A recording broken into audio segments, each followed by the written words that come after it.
Okay, we will discuss about log shipping.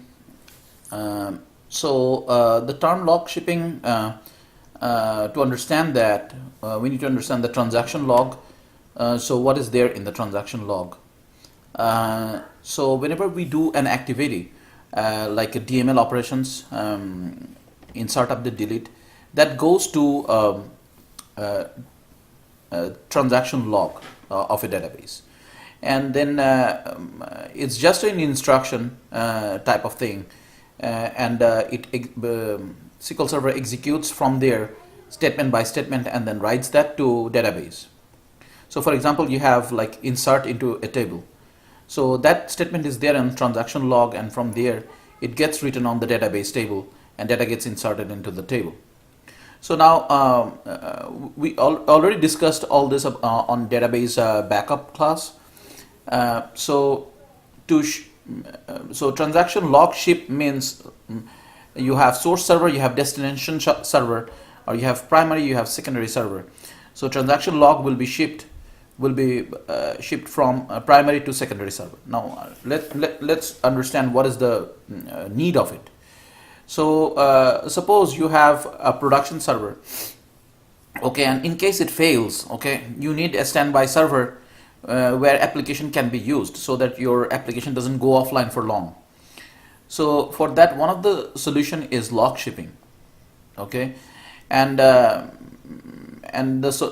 way it works is like if the primary server goes down, okay, so the secondary server will remain ready, and it will be switched over as primary server, and then application will be connected to the secondary server.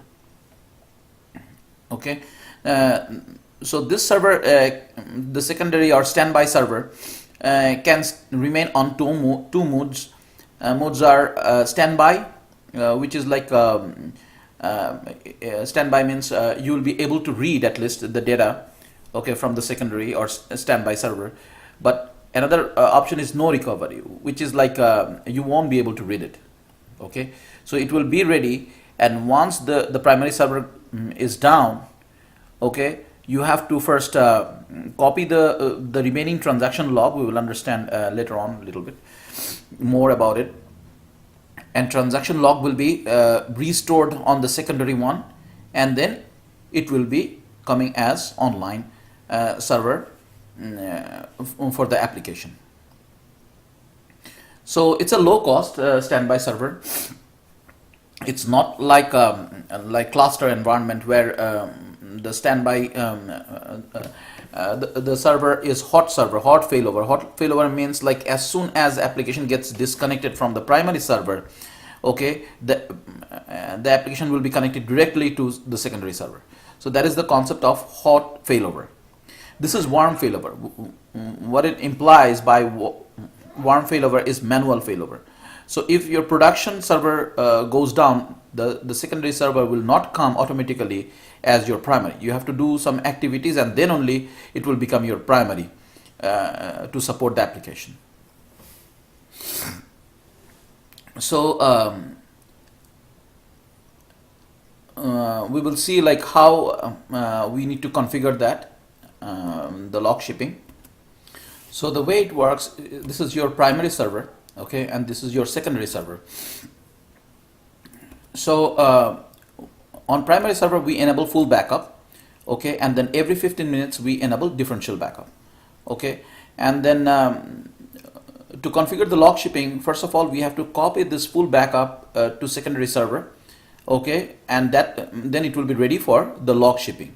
So so let's say we are done with it, with this step. So this full backup is there on secondary server, so it has the same database on both sides. Now I will start transaction log backup every 15 minutes, and as soon as this gets done, the backup is done, what it will do, it will take the transaction log to secondary and restore that. Okay, so every time it's taking transaction log backup, it will ship to secondary server, and then it will be restored there. So, and users will be able to read all this. So this way the process will go. Now once the primary server goes down, like okay, if it fails and it's unavailable, what is the next step? So way it will work is like we will take the transaction log, like for example we completed up to transaction 2, or transaction 1 and transaction 2 are done, but these are remaining transaction log, and at that moment primary went down.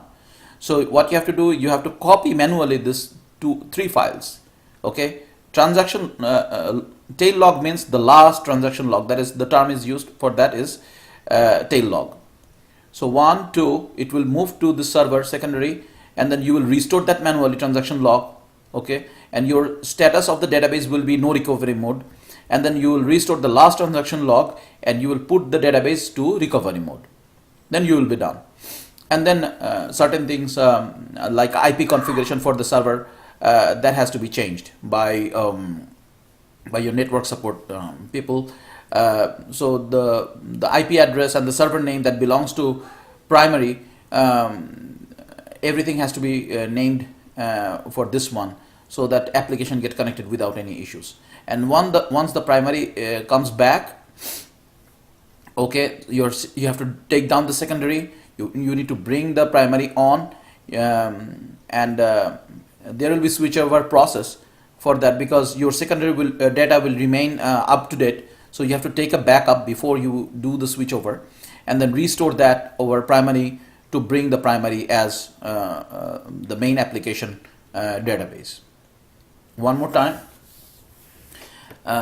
So during switchover, so first step is like we have secondary, we have primary. Now secondary will be online, okay, for the application. So once you repair the primary server, okay, you have to disable the application, okay, for some time. Then you need to take the backup from the secondary server, restore the entire database to primary again, okay, and then application will be able to connect and change all the names of the server, okay, by network support team, IP address for the application, and then primary server will be able to connect. Now we will see how to configure the log shipping with a database example. So the way it will work is, first of all we will go to transaction log. Now we need to make sure it's on full mode. So without full mode we will not be able to enable the transaction log backup. Okay, recovery model full. Okay, so that has to be there. If it's simple, we will not be able to take transaction log backup. So you know about transaction log backup. So task backup, type of transaction log. Okay, so this is what it is. So for that, what we have to do is, first of all we have to go to transaction log, and you need to enable this, okay, to enable the log shipping. So enable this as a primary database in a log shipping configuration, okay. And then backup time, you can change the schedule, you can make it more or less for transaction log. It's based on your requirements from the application team, okay. So once it's done, we need to set up the backup settings here. So where backup will go, either you can configure it on local drive, okay, but it's better to configure that on network drive, because you have to move from primary to secondary. So it's better to put it into NAS location or network server. So for that you need to configure that. And how you can configure the network drive, I will show you the example. So suppose you have a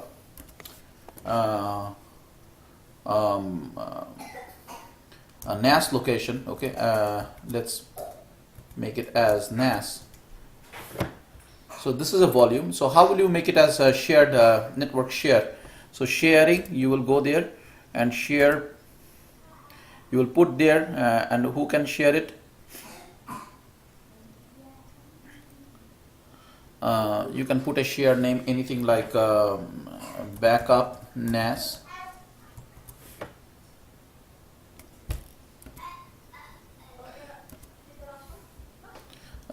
Sorry, it will be the username. Already Abu Talukdar is already there. So I already discussed about that on computer management. So for your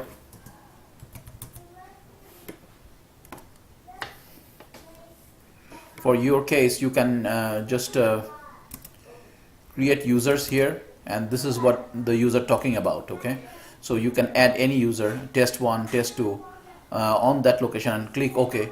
So I already made this login and already added that, so that is there. So if you want to add like test1, you can do that test1, something like this. Is it the test1? Test1 is one user, so we can add that way. Okay, and what will be the permission? Put all this read write or anything like that. It's coming as owner because it's the admin, so it has to be admin to get owner. I'm the user, that's why it's coming. So this is the way you can add more users who will get share on it. Okay, you click on share, and this is the name you will get. Okay, your folder is shared, and this is the name of the share. Okay, NAS, NAS, and done. And then how will you check back? So here is the location for the network share. Okay, this is the way from NAS they grant access to any specific location. Now we have to configure our backup on this location. So we already made a backup location, okay, like that, and all the backups are here. So it's sharing. You can see this is the backup location. For this, we will configure the backup location on this location, like this, and then delete the older backup files. We can change all this. Just go through it. How to change it? You can change the backup schedule here, the frequency of it every 15 minutes, or you can reduce that to 10, and then backup start date, end date. You can configure all this information. So this is the backup setting that we have completed. Now this is our primary server. Now secondary, which is like standby server, we need to configure that, and we will connect to that server. So as you can see, we have two instances. So you have to have two instances to configure Logshipping 2. I have names instance test, and then default instance this. So I will configure the student database here, and we'll configure the Logshipping. I don't have student database here. You are seeing it. So first it will take the full backup, restore it, and restore it on this instance, and then we will configure the Logshipping. The transaction log will be shipped over here. So we just selected this one, and then student. So to connect that, you just specify and then click on connect. Okay, and then do you want Management Studio to restore a backup secondary? So there are two options there. First of all, you can manually restore and start the transaction log, or you and that would be the best way, because if the database is large, it's going to take time. So if your database is already refreshed and it's there on your secondary server, all you have to do, you have to select the second option. So you don't need to be worried about first restore. So since I don't have, I will just enable that. But the better way will be you take a backup, full backup, and restore it on your secondary server. This is the database, candidate database for the Logshipping. You take a full backup of it, restore it on this server, okay, and then keep it on no recovery mode. No recovery mode.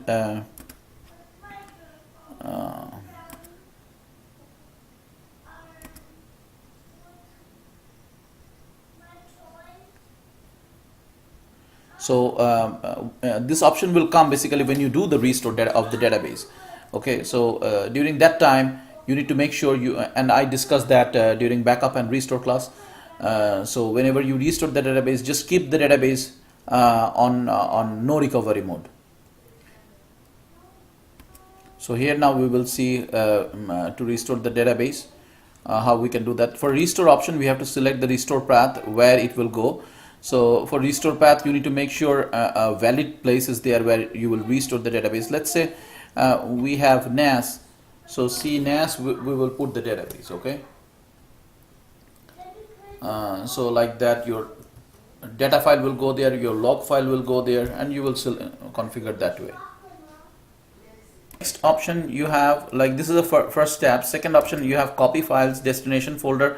Where will you copy that? So okay, so this is your destination server. So since we are copying here, we will put it there, a destination server, and then so this location has to be here, somewhere here. So you can put it there in location. I put there C, but make sure you understand this location belong to secondary server. Since we are configuring on this server, well, you can put any server, but when you really configure that on any place, you must need to make sure this volume belongs to the secondary server. So our configuration is done. So what will be the situation? No recovery mode means it's not a read-only database. People will not be able to read it. But standby mode means people will be able to see the database. So we will keep that standby so that people can read it. But it's totally requirements from the application team. If it's for reporting purpose, so you need to make it standby mode. So click OK, and then we are done. So we are done with the log shipping configuration. So we will verify that now. So as you can see, it's a standby read-only mode right now on destination server, and you should be able to query the database. You will be able to see the database, but you cannot make any change on it. And whenever the backup is executed, that you scheduled like every 15 minutes, that will be moved over this server. So that's all we have from log shipping. Thank you.